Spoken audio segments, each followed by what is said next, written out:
Hi friends, Tracy here to tell you that making a podcast is hard work.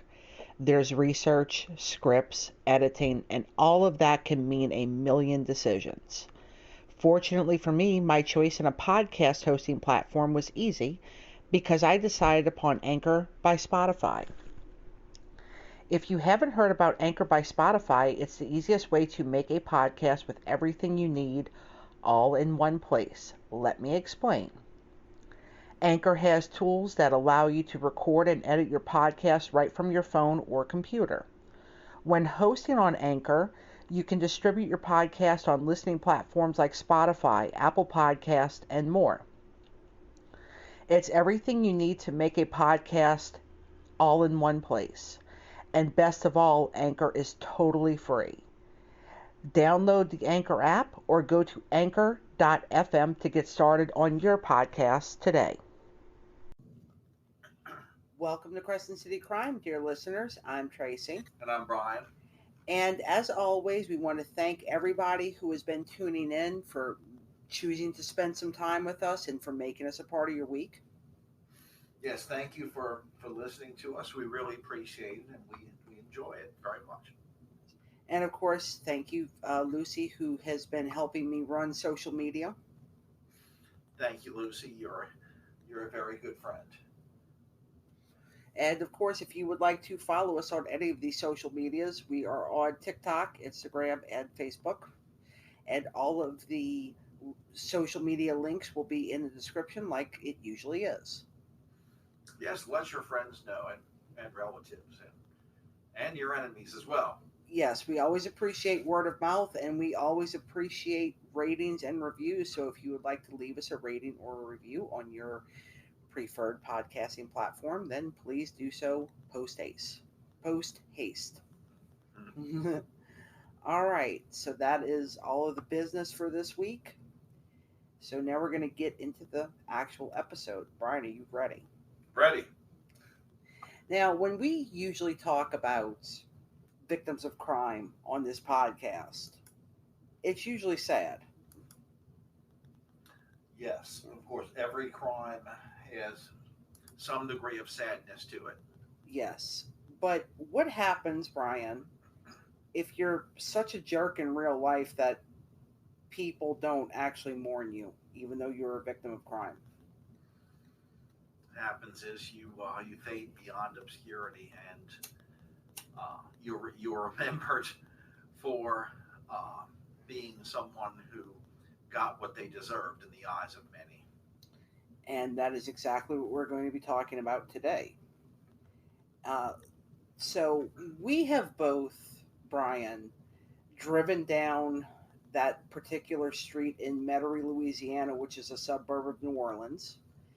And we have seen a certain house that was just, the front lawn was just covered in Louisiana State University decorations, and there was a big tow truck in the driveway that had LSU decals on it. No, not a tow truck.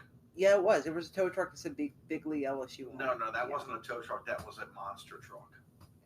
Right, but there was also a tow truck because that's how he made his living. But Well, most of the time you would just see the monster truck out there that said Big Lee on it. Right. And the LSU colors. Yes, but his tow truck did have like it said like Big Lee Towing on it. Yeah, that's right. Yeah.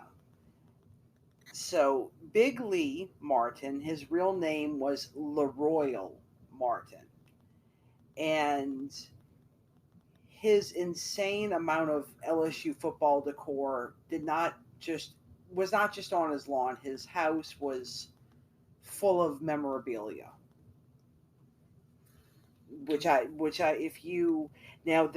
This became really well known after this incident happened, and we will get into why a little bit later in the episode. But just everybody just know that this guy was a big LSU fan.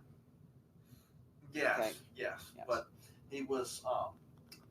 There is a brand of LSU fan that is essentially a narcissistic, hateful jerk Well, I think you could say that about all sports fandom, or well, any fandom really. I mean, there's always a large amount of jerks within any fandom.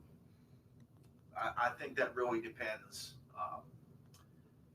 Just to name one example, I've very rarely seen that among Saints fans, and I've never personally witnessed that from, let's say, fans of the Cleveland Browns, maybe.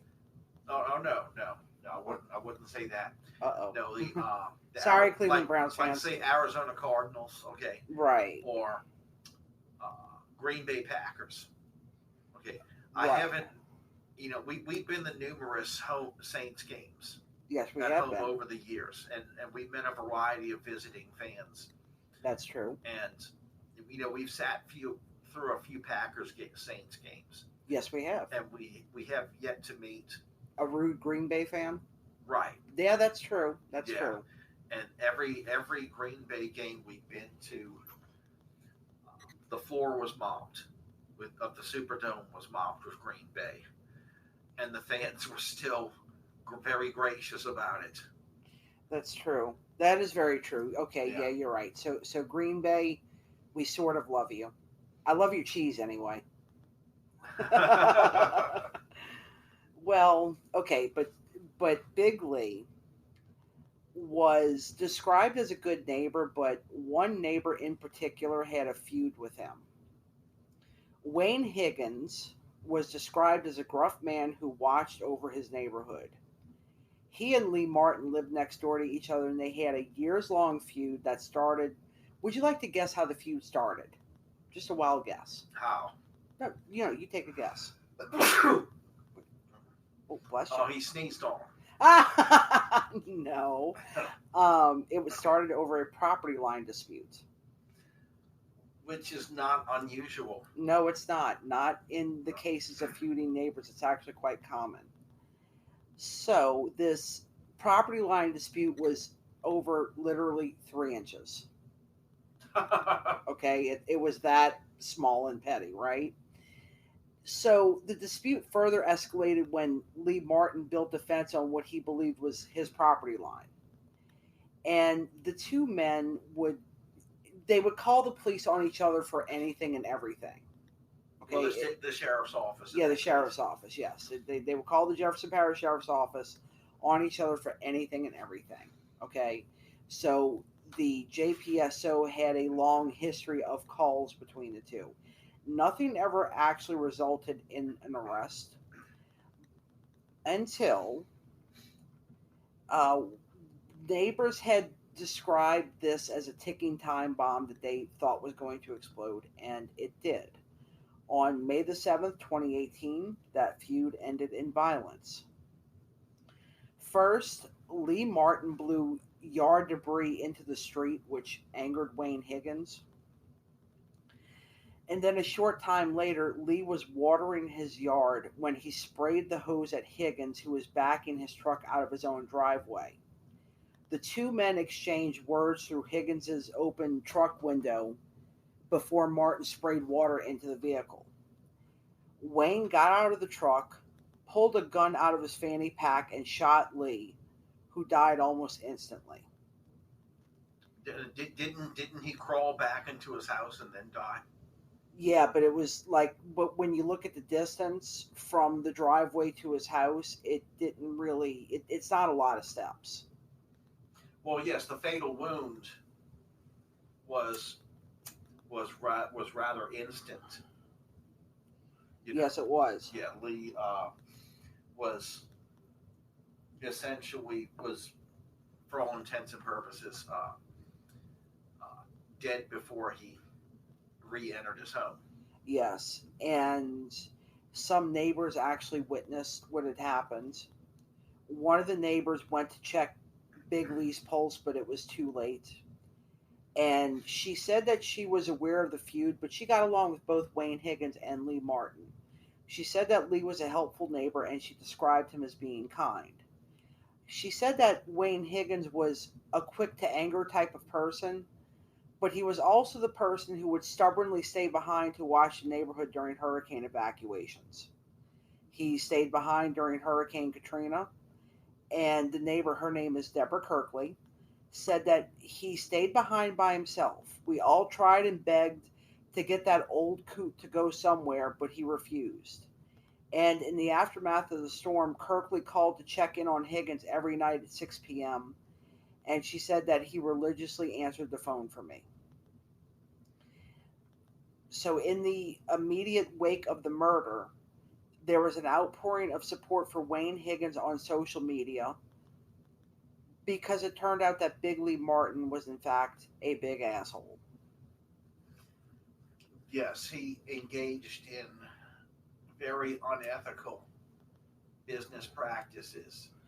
And it extended, well, yes, business practices, but also it was revealed that he had been accused of sexual harassment by women who had used his towing service. He also had a history of run-ins with law enforcement. In 2017, Lee Martin was arrested after a woman accused him of hitting her with his truck. In addition, he was issued a summons in August 2013 for disturbing the peace at a Kenner shopping mall, and he was arrested in November 2015 on a simple battery charge when he punched a rival tow truck driver in the face. That part's not a surprise. Actually, that type of thing is more common than you think within that business. Within tow truck driving? Yes. Oh. So if we have any tow truck drivers in our Facebook group, you can leave us some comments and let us know if you've how common this is within your life experience of tow truck driving. Because I am curious about this. Do you know more about tow truck driving rivalries, Brian? One, I went to school with a tow truck driver. Okay. In college, and it seemed, according to my classmate, kind of like with any other profession, there was tow truck drivers came in all shapes and sizes and varieties of character. Right. And that, of course, included business owners in the tow truck business, some of whom, like with any other business, would be very extremely narcissistic, like Big Lee, Right. And I remember this one day, the class where my classmate was late. Okay. And he came in and after class he told me, yeah, I quit. Yeah, he said he called his boss. Well, his boss was being very unreasonable about a variety of things, according to him. And he just called him and said, come get your bleepity bleepity bleepity blanket truck. Oh no. Yeah. Did they have a physical fight? Do you know, or was it? No, probably not. But according to him, there would be situations where you would have a fist fight start between two tow truck drivers because one driver who arrives, typically the second one to arrive, is one who was actually called. Ah, okay. And then the first one to arrive, who's there, manages to basically steal the tow in a variety of ways. Like one of these ways is to ask, well, what were you quoted? Okay. I was quoted $100. He said, hey, yeah, well, I can do it right now for $50. What do you say? $50 cash? Right. Which means he wouldn't tell his boss that he did a tow. And right. He just put the $50 in his pocket, you see. Okay. So, you have some of that stuff go down in the tow truck business, and the second driver arrives, okay? Yeah. The argument, possible fist fight. Right. You see. So that would be like one of the most, I would say the most common situation where two truck drivers get in a fist fight. Okay. Well, thank you for clearing that up. So now the woman that Lee Martin had hit with his tow truck recorded the incident and turned the video over as evidence, and Lee Martin was awaiting trial for that when he was killed. Another report involved a woman who told the Jefferson Parish Sheriff's Office that Martin towed her car in May of 2016. When she called his company to learn how to retrieve her car, he offered her a ride to her vehicle. He told her that he was single, rich, and well connected, drove her to his Metairie home, where he said that he had forgotten his phone and insisted that she go inside with him for a drink. Now, she did not, and Martin did eventually wind up returning her car. But the sheriff's office wrote up her report but determined that no crime had been alleged. Or no crime had been committed, rather. Which is actually true. Which is actually true. However, as a woman, and a woman who has been in uncomfortable situations, like the fact that somebody makes you that uncomfortable says a lot. Yeah, very, very creepy. Yes. Now, the woman wrote about Martin on her Facebook page after the incident, which generated a lengthy discussion about his awful demeanor when towing people's cars. And in response to this, Lee Martin responded defiantly on his own page, "I own Metairie and the police work for me, you sluts." Yeah. That's not narcissistic at all. Yeah. And misogynistic and perverted. Yeah, no wonder he was single. Yeah, no doubt. That's the type of person who never gets married or doesn't stay married. That's true. Now, Bigley had said that he based his nickname on the name of the former sheriff, Harry Lee. Did you know that? Oh, that part I didn't know. I thought that was just because Lee was part of his name. Yeah, that's what I had assumed too until I read that particular fact when I was researching this. Now, before his death, Lee Martin had been profiled by local media. In that story, it was revealed that he bought an LSU coffin because he was in agony over LSU's loss to Mississippi State. He also, weirdly enough, predicted that his death would be big news and that he wanted to be buried in the coffin. And I don't know if he was buried in the coffin or not, because after he died, his own family didn't even want to be directly involved with selling off his collection or anything like that. They left that in the hands of a real estate agent. And just hours after the murder, social media lit up with memes, videos, and reminders of just how terrible Lee Martin truly was. Discussions on Facebook were not looking for justice or revenge. Instead, there was cheering over a person who terrorized a community finally getting his comeuppance. So think about that. Think about you being a person who was so terrible to a community that they're happy that you're gone. That's pretty rare. It is pretty rare, yeah. And people even set up a GoFundMe page for Wayne Higgins for his defense fund. And Wayne Higgins had terminal health issues for a while, like while he was committing the murder, he was ill. He had emphysema and COPD, and he was indicted, but COVID delayed a lot of things.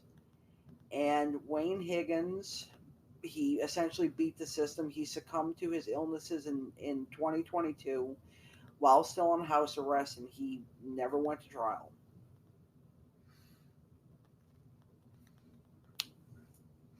Yeah, that sometimes it just happens that way.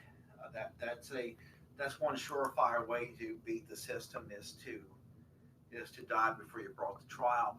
He would have been found guilty of manslaughter or second-degree murder. Certainly not first-degree murder. Yes, I forgot to mention he was charged with second-degree murder, not first. Yes. And of course, one of the reasons why the second-degree murder is not only because it wasn't pre-planned, but because it was a reaction. It was provoked.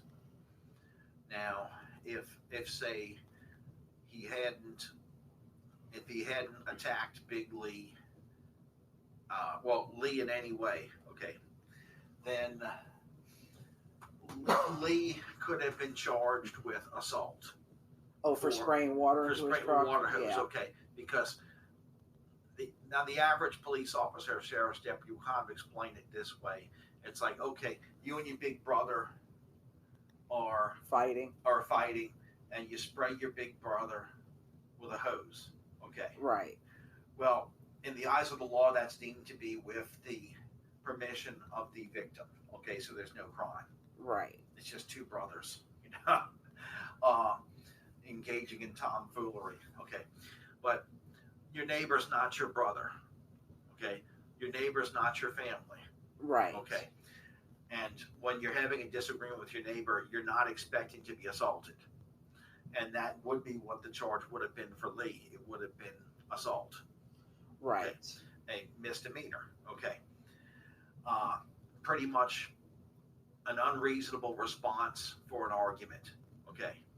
Spraying some down of water while sitting in their car while they're trying to drive. Okay. Right. While they're trying to back out the driveway. Okay. Unreasonable.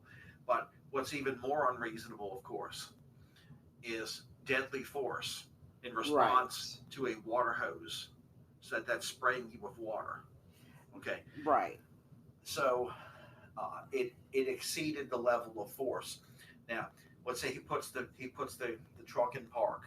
He gets out, and he's still being sprayed with the hose, and he takes the hose away from Lee. And physically grabs it away from him. Okay. Right. Tosses the hose aside. That's reasonable force. Right. Okay. Yeah, I would say that even spraying somebody back with the hose is reasonable force. Yeah, that would kind of make it even. Yeah, it would. So let's say the police come, the sheriff's department comes, and probably in that instance, once you spray them back, probably nobody's going to jail. Right. Because then it becomes a situation of either both of you go in the jail or neither one of you go in the jail because you've assaulted each other. Right. You see? Yes. Okay. But unfortunately, one of them did go to jail because he overreacted.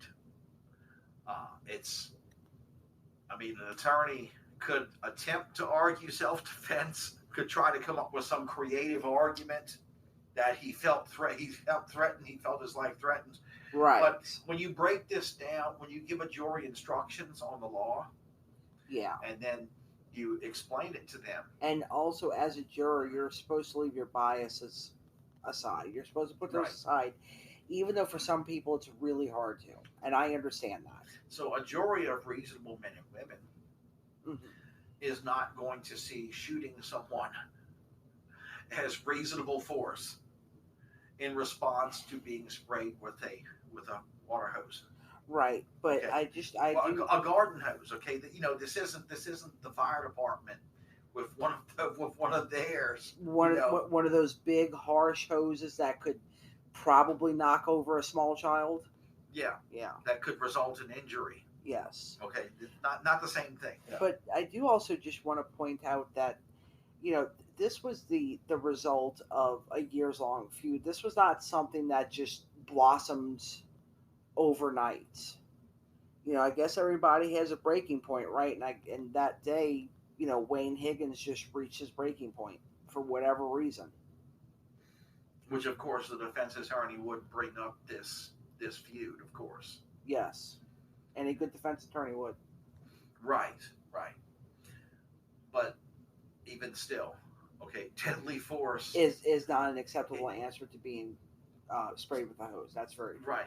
Or even if your anger built up in a neighborly feud, that's really not normal behavior at all. It's not reasonable behavior because this feud should have never ended in deadly force. No, it really shouldn't have, but a lot of neighborly feuds do. This is not the first time, and it won't be the last time either, that something like this has transpired between neighbors. So, Yeah, these incidents do attract a lot of attention. They do. Because they're actually unusual. They're unusual, but they're also relatable. Yes. They're also relatable because I'm pretty confident that at one point in everybody's life, you're going to have something with a neighbor, some kind of tension, an argument, whatever. But as adults, you're supposed to let it go, right? You're supposed to let it go, and you're supposed to make better decisions than spraying people with hoses or shooting them. Well, ideally, what you're supposed to do is bond over something and find some common ground. Yeah, that's like after Hurricane Zeta, when we had the old neighbors who we really did not care for too much, but we still helped each other out, right? Like I gave them a couple of phone chargers because they didn't have any, or they didn't have enough. I forgot what it was. We gave them some bottled water. We were out of power for 5 days. Yeah. Okay. And all of us were looking out for each other. So even though I didn't really care for them too much, and neither did you, we, in that little disaster, we bonded. We helped each other out. Yep. Yeah. Now, as far as the terminology of the aggressor in this encounter, mm-hmm. Yes, make no bones about it. Lee was the initial aggressor. Yes, okay. And we're going to get more into that right after we take this quick break. So you were saying about Big Lee being the initial aggressor? Yes. However, his neighbor who he assaulted took over the role of the aggressor. Yes, he did. When he drew the pistol. That's true. Not necessarily when he fired the shot, but the moment he drew the handgun, that is when he became the aggressor. And it's obvious to me at that point that Lee would have likely, if he hadn't been shot, would have likely, in the eyes of the law, and this is some exact wording from the Louisiana Criminal Code book, retreated in good faith. You see, and even if once the initial aggressor retreats in good faith, they're no longer the aggressor. You see, right? Okay. So very likely, once the firearm was drawn on Lee, that he was going to retreat in good faith from the encounter. Yeah.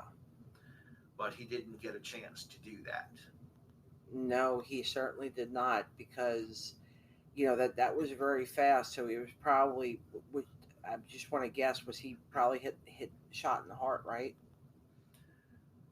It's very likely, and that, considering how long it took from the die at that point, or how fast, how fast. The only reason why he was able to continue movement for any period of time was because there was still oxygenated blood nourishing the cells in the body. Yes, including the brain. But once the heart is destroyed, you've got about maybe a minute of that. Right. Maybe.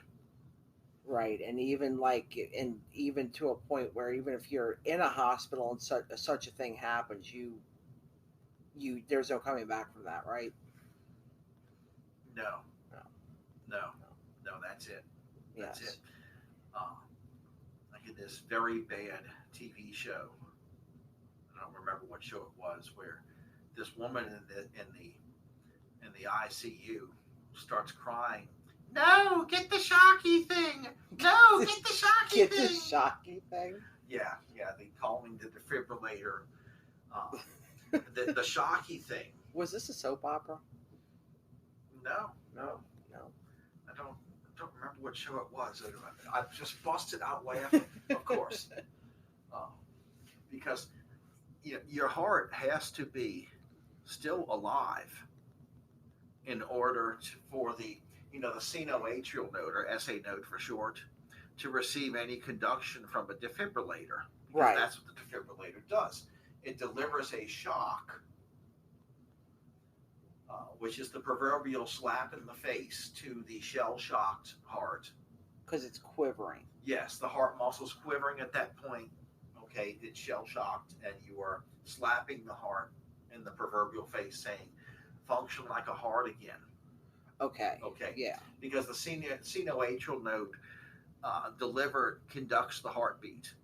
Right. You see. It does. Yeah. So it delivers its own impulses. Yes. I remember the parts of the heart because you helped me with my high school biology heart project way back years ago. Yeah. Yes, you did.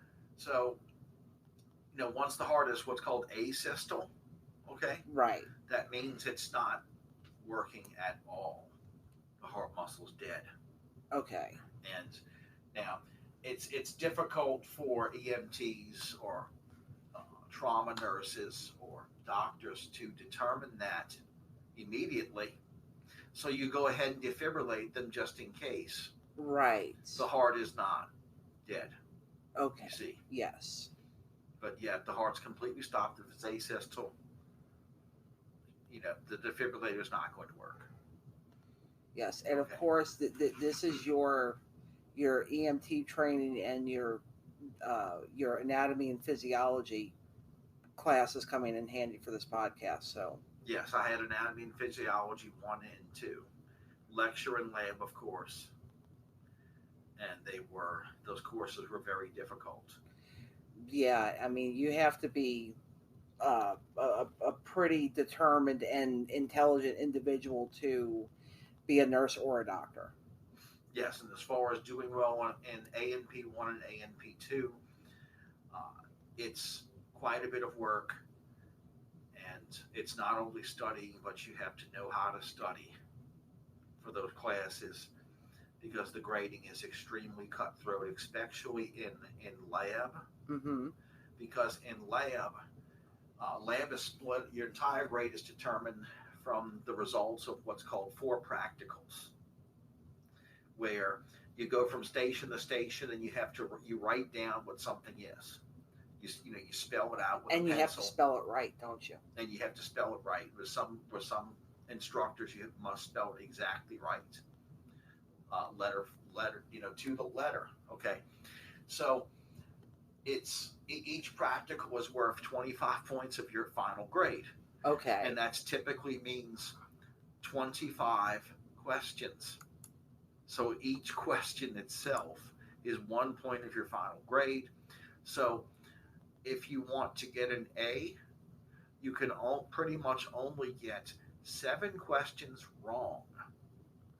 Oh. In the between 4 practicals in the entire semester. So then that you have a 93 and an A, you see. And this was just for a lab, like an AP class. This was not A&P, yeah. Yeah, A&P class. This was not for. This was not the lecture class. The lecture class's grades were more forgiving. No. What I'm saying is that this is not like this wasn't even a nursing final, like your final testing to become a nurse or a doctor or something. This was the beginning of that. Yeah, the prerequisites, right? Yeah. Whereas obviously the two most important prerequisites for nursing in college is anatomy and physiology 1 and 2. You take the lecture at the same time as you take the lab, and the secret to success is preparing for the lab, is studying as much as you possibly can for the lab portion, because then you will have the lecture class covered abundantly, you see. Now this is advice to anyone who wants to study to be a doctor or a nurse pretty much, or a medical technologist, or even possibly a phlebotomist. Okay, overstudy for your A&P lab, and then the lecture class is much easier. Well, that is good practical advice, and I hope that everybody enjoyed the little anatomy lesson we just got there. Yeah, I never took anything that difficult in my schooling, but I did really well in biology. Yes, but yeah, and or high school biology. And on that subject, Biology 101 is a prerequisite for Anatomy and Physiology 1. Yes. Yeah. Yeah, it is. And college biology is a lot more difficult than high school biology. Of course it is. It's a more advanced level. You're supposed to learn more. Yeah, right. I mean, that's the purpose of college, is to. You do in college biology class. You do a lot of work with microscopes. Now that's fun. I liked using the microscopes in the science class in school. I did like that. Maybe I should invest in a cool microscope for just for myself. Yeah, might scare the heck out of you though. Nah. You look at those little things. Yeah. They look like monsters. Well, sure they do. Yeah. I mean, like when you, like I remember when, during the pandemic, when you were telling me about you saw what was it you saw on a slide that looked like it was this flu strain. Yeah, flu strain. It looked like you said was trying to jump off the slide, it looked like right? A god-darned slinky. Okay. It looked like it was trying to leave the slide. Yeah. It was extremely aggressive looking. Yes, because we all have to remember that a virus also wants to survive. And it will do so any way it can. Yes. Yeah. Yes, it will. Yeah. Much like people, right? Or anything in our ecosystem, in our world, anything would like to survive from us, because we're the top of the food chain, all the way down to the smallest cell. Yes. Yep. So. And the way some tow truck drivers survive is by doing certain unethical things. That's also quite true. And I thought that, well, this is probably expected if you're a tow truck driver, is that one of your other dangers is probably from a person whose car that you're trying to tow. Yeah, there's no telling what someone whose car is going to be towed is going to do. Mm-hmm. In the end, you're better off settling this in a civil manner. Yeah. Because you could be criminally charged, just like Lee's former neighbor was criminally charged. Yes. Yeah. Yes. Yeah, destroy your own life by being unreasonable with someone else's life. Not a very bad idea. Yes, you're better off. You're really better off just letting them tow your car, and unfortunately, and eating the fees that you'd have to pay. And, pay the ticket or whatever. The same day. Yeah, the same day. If you can't talk them out of towing you right then and there, or even bribe, even if you have to, bribing the tow truck driver with a lesser amount and saying, hey, look, we can keep this between us. I won't say nothing. Here's how's this? You just keep all this money and we can forget this. I'll just drive off and your boss doesn't need to know. Right. You could try that, You could try that. But, perhaps the best thing is in all honesty, pay attention to where you're parking and understand the traffic signs and park accordingly. Yes. Park accordingly. And even if you were not illegally parked and the tow truck service decides to take your car, anyway, hold on to it for a couple of weeks and then attempt to charge you storage fees. Which will add up. They will rack up those fees like nobody's business. That's the unethical business practices I'm referring to. The best thing to do is, once again, try to settle it civilly.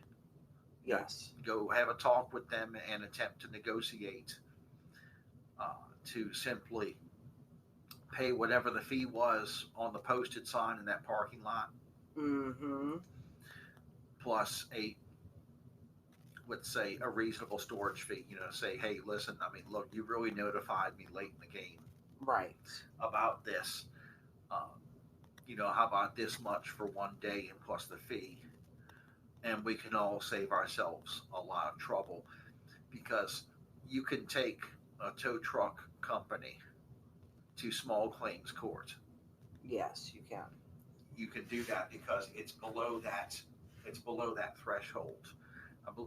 In most jurisdictions, I believe small claims court is below $5,000. Okay. Some of them is below 10,000.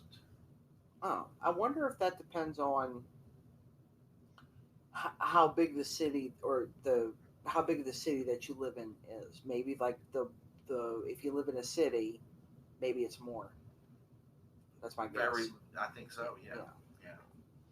Yes. And you said that this is by jurisdiction and not by state, or is it by state? Well, small claims court is always on a county or parish. Okay, then it would make sense that the bigger the area you live in, the higher the amount is. Yeah. Yes.